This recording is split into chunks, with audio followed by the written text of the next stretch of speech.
saaxiibayaal muuqaalkan waxaan ku tusayaa meel ay tahay inaad booqatid haddii London aad joogtid ama London laga yaabo inaad ku tagtid fasax waqtiga jiilaalka ama winterka.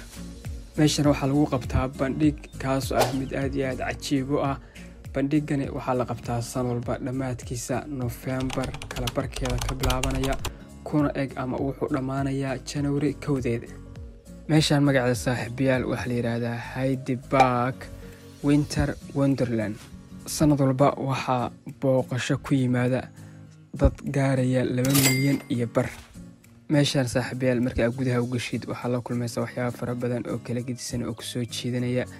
haddii aad tahay qof kaligiis ama asxaabtaada ku weliyaan ama sidoo kale qoyskaaga ku weliyaan ama aad caruur haysatidoo kale, meeshani waxaa ku qaadan kartaan waqti aad iyo aad cajiib u ah. waxaad ka helaysaa cunooyinka saaxiibayaal waliba cunada xalaasha ahayd waa ka helaysaa. sidoo kale waxaan ka marnayn macmacaanadii waxyaabaha macmacaanka haddaa u baahan tahay sidoo kale waa ku diyaar. haddii aan guda galno waxyaabaha entertainmentiga ama lagu madadaasho, waxaad ka helaysaa ama ku arkaysaa bahalkan lagu magacaabo roller coaster. wuxuu u samaysan yahay sida tareenkii oo kale, wuxuuna u soconayaa sida tareenkii oo kale, waliba tareenka nooca xawaarada sareeya oo kale. waxaa ka mid noqday dadka nasiib ku yeeshay inay bahalkan raacaan.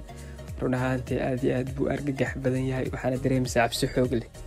inta aadan raacin ka hor markaad safka ku jidho aad rabtid inaad raacdid bahalka dadka saaran qayrada ka baxaysa waa la yaabaysaa, laakiin marka aad raacdid baad ogaanaysaa sababta dadka ay la qaylinayeen marka aad banaanka joogtay.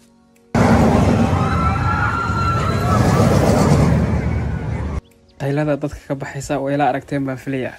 sidoo kale waxaa ka helaysaa Euro Coaster bahalka lagu magacaabo oo ka mid ah aaladaha lagu madadaasho. iyo garaantaas u jeedaan waxaa la yiraahdaa Giant Wheel. waa garaan u samaysan sida garaanta London oo kale. raacitaankeeda ma lahan cabsi iyo naxdin balaa sida aaladda kasii horeysay aan soo arkaynay. muuqaalkan waxaan duubay markaan bahasha raacay dusha sare. waxaa ka arkaysaa London badankeeda, laakiin roob bay ahayd, view fiican ma helin. aaladan kale ayadana u jeedaan waxa la yiraahdaa Swing Tower. waxay ka mid tahay waxyaabaha badanaa dadku ku madadaashaan, daayirtuna aad iyo aad ay u jecel yihiin. haddii aan soo koobo dhammaan waxaan arkaynay dhan saaxiibayaal waxaan ku macnayn karnaa magaalo yar oo ku dhex taalla London.